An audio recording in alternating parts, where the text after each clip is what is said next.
Glory to Jesus. You know, Jesus reacting to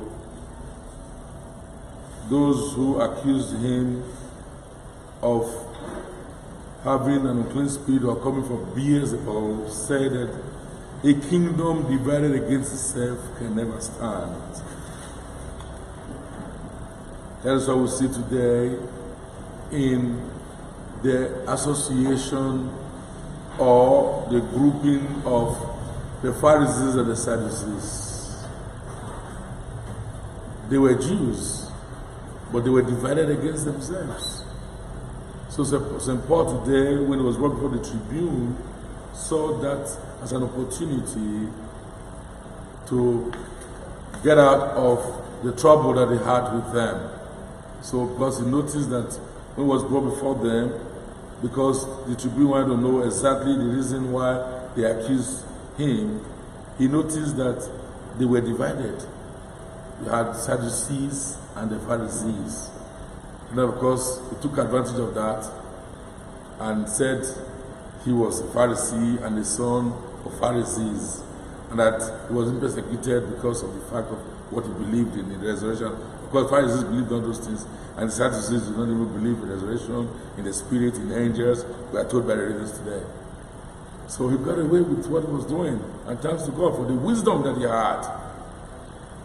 Division is one thing Jesus does not approve of, especially among his members. That is why today, in the third part of the Christ prayer, high priestly prayer, which we have seen yesterday and the day before, this third part we are seeing today, Jesus is praying for those who come to believe in his name through the word and the preaching of his disciples. So, talking about you and I, and praying for us that God will keep us all one.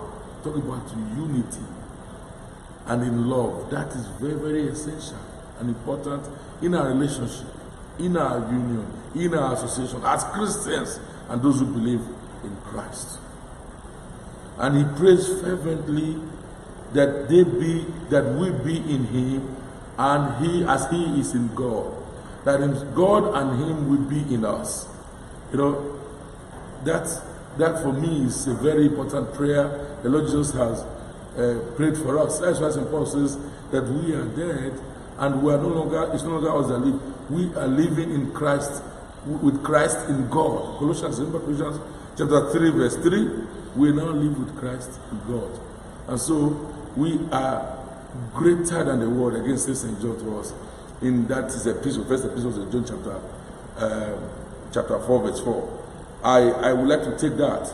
He says in 1 John chapter 4 verse, we take from verse 3, in fact from verse 3, it says, the Spirit of God may be known in this way. Every spirit confesses that Jesus Christ is arrived in the flesh of God. And in verse 3, every spirit who contradicts Jesus is not of God. And this one is the Antichrist. The one that you have heard is coming, and even now he is in the world. He says, little ones, sons, you are of God, and you have overcome him, for he who is in you is greater than he who is in the world. That's what Jesus said today. He who is in you is greater than he who is in the world. He who is in me is greater than he who is in the world.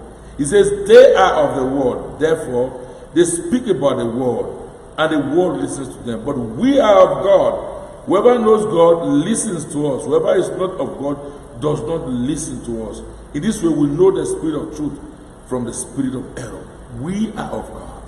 We are not of the world. That's what Jesus is saying today. That we may not be of the world, but we will be of him. Because he is in us. He that is in us is greater than he that is in the world.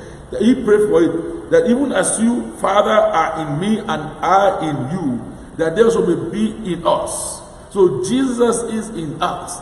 He that is in us is greater than he that is in the world.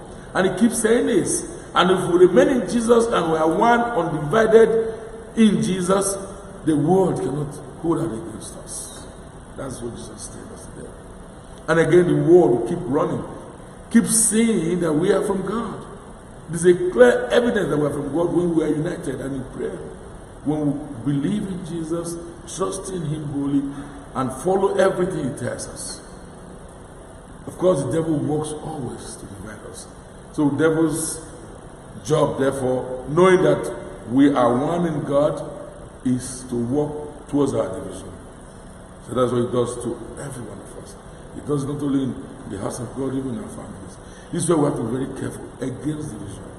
The devil tries to sneak in, he sees any opportunity, he expands it and breaks the pillars of the household of God. So we must be watchful, even in our families too. We must avoid every element of division. Division does not help the children of God at all. In the church, in the family. So what happens today between the Pharisees and the Sadducees? That's what happens. Once we are divided, and as you are divisive, the gap begins to become bigger and bigger until you fall and crumble. So we should be very careful.